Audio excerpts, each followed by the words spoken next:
Alright, I'm going to show people how to create a character on D&D Beyond. I'm going to toggle the options that I usually want players to use um, as a DM, like my preferences, just to make it easier for me. But this is going to give you an overview. So we're going to click, I should have maybe, we're going to click this button here, create a character. This is in my character, so if you go to collections, my characters, and then create character. There we go. We're going to go over here, and it says all these different options: standard, quick build, randomize. I'm going to go standard.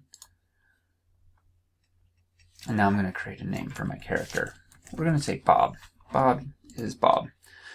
And then in terms of different sources, like these are all the, D&D source materials and things like that. Not going to use Eberron, not going to use Magic the Gathering, Critical Role content. Like this is dependent on the campaign you are playing in. So if someone was playing in the Critical Role universe of Exandria, you'd want that, or in the Magic the Gathering content, you'd want that. But for this, we're not going to have anything like that. Dice rolling, this just is like the visual of rolling dice, which is sort of fun. Optional features, I like these. It lets people and players have a little more customization for their characters to really make the character they truly want. I'm going to go milestone. Milestone just means the DM gets to pick when you level up in terms of the story, rather than just like, let's go kill things for the sake of killing things, because that gets us experience, which I'm not such a fan of. Hit point type, fixed. That's, I think, important. It just lets everybody be on the even playing field in terms of the characters. Use prerequisites for feats and multi-classing. I think that's important, but again, it's up to the DM. Show level scaled spells. I like that option. Encumbrance type. Use encumbrance. Ignore coin weight. Yeah, who cares? Ability score modifiers, top, and character privacy. I usually use it on public. It really doesn't. I don't know. It's up to your DM on that one. All right. Next thing, we're gonna choose our race. I don't want to spend a ton of time, so we're going to be a dwarf. We're going to be a hill dwarf, and there we go. So the first thing I have to do, I'm a level 1. I get a tool proficiency, and I'm going to be a brewer because that seems like something a dwarf would do. And now something that's interesting here is Origin Manager. There's a new button here that you can click, and this is a way to replace certain presets from your character, because like, maybe not all dwarves, have the same stat increases. Yeah, like maybe some dwarves are a little more nimble than others. Choose an ability score to increase by 2 instead of the previous granted Constitution score increase. So this basically makes it so I can put something other than Constitution. Maybe I'm not a very hardy dwarf. Origin proficiencies, not all dwarves are good at stoneworking and things. I don't know. Which I don't know. That doesn't seem like, it seems like a good idea. So I'm going to click these because I want my character to be a little more dynamic and have a little more options than, the basic, like, typical and trope heavy, I'm a dwarf and this is what I'm good at, right? And that's it. So, next. Now, my character is going to be a cleric. So I'm going to add my cleric, and then I get some proficiencies for cleric. He's going to be good at history, and he's really good at persuasion because he's a brewer and a beer master. So he gets people boozed up and persuades them to do things. So my divine domain, you get at level 1, and I'm trickery domain. Duh, which means starting when you choose this domain at first level, you can use your action to touch a willing creature other than yourself to give it advantage on dexterity stealth checks. This blessing lasts for 1 hour or until you use this feature again. Cool. I like this idea that I can give people stealth checks, advantage on stealth checks, but I'm not going to be stealthy myself. That would be funny. That's a funny character. All right, and then optional feat manager. Replace, oh, this is when a creature takes damage from one of your cantrips or weapons, you can also deal radiant damage. Yeah, why wouldn't I want that? Oh, that replaces Divine Strike. I don't really know what Divine Strike does because I've never played a cleric before.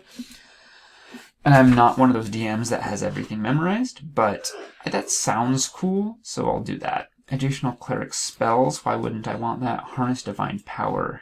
This is an additional feature, why wouldn't I want that? And this is also versatility, cantrip versatility.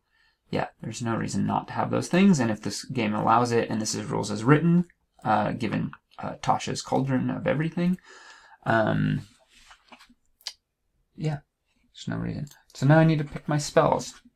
So I get these two spells off the bat. That's cool. So here is the known spells, my cantrips, and I get one prepared spell. That's interesting. Okay, so my cantrips. Obviously, Sacred Flame is a must-have for any cleric. And Word of Radiance, what's that do? Burning Radiance erupts from you. Each creature of your choice that you can see within range must succeed. Oh, that's pretty cool. So, yeah. I'm going to do that. There we go. And then I get one... Oh, no, I get one more. Oh, well, Thermometer... Oh, no, Spare the Dying. Gotta have that. And then one prepared spell of level 1. So let's see here. Disguise Self I already have, and it's always prepared. Sanctuary, Command, Charm Person, Bless, Bane. It's gotta be maybe Command, since I'm sort of a trickster and good at persuasion. That seems fun. All right, next. So here is where the stats come in. I'm gonna do Point Buy. I love Point Buy. I think it's just the easiest for people. It lets people, players, really decide who they want to play and what your character is good at. Because, and it puts everyone on an even playing field. I'm going to have very little dexterity. Actually, I'm even going to go like this and say maybe I have a bum leg and I,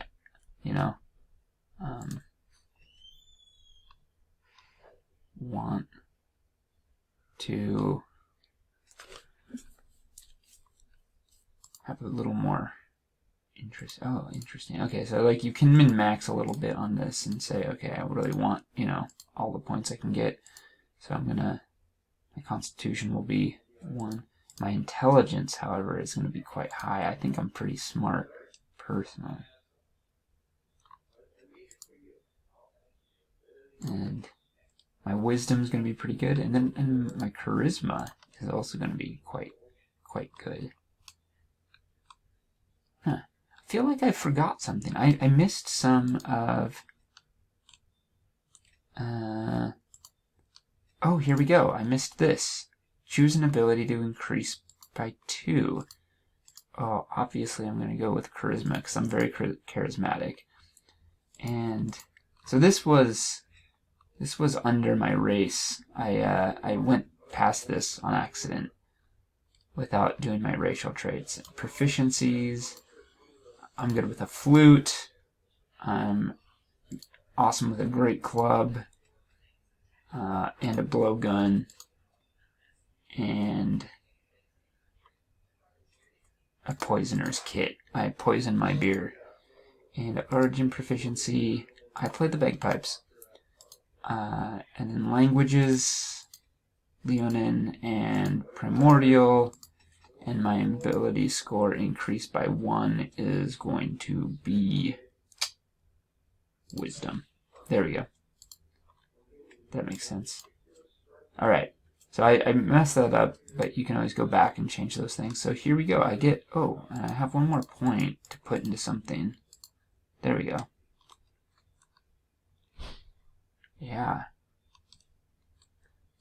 Interesting. Okay.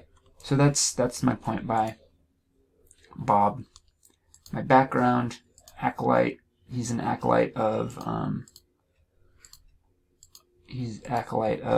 beer and brewing. There we go. And next, and then equipment. It's way easier just to put starting equipment. I'm not proficient in Warhammer, so I have a mace. I have scale mail since I'm a cleric. Any simple weapon, a crossbow, and 20 bolts. I think I'd have a crossbow. Since I have a bum leg, I have a crossbow. Priest or explorer's pack. I think I'm more of an explorer than a priest, even though I'm an acolyte of Beer God. A shield and a holy symbol. Emblem. The emblem of the brewery I work at is my emblem. A holy symbol. I don't know what a reliquary is. I'd have to look that up. So I'm going to go amulet, prayer book, or prayer wheel. Oh, book. It basically just has all the ingredients and recipes for brewing. Yeah, and then I just add starting equipment. Boom. Next, view my character sheet. So here's Bob. Bob is all set, ready to go. Well, not really. So it might seem strange because, I have all these, but then my armor class seems awfully low. That and I don't have any attacks other than unarmed because I have to go to my inventory, I need to scroll down, and I need to equip all my things. There we go. So now I have 15 AC, which isn't horrible. It's not great, especially for a cleric, and I have 10 life. That is how you make... And now I'm ready to play.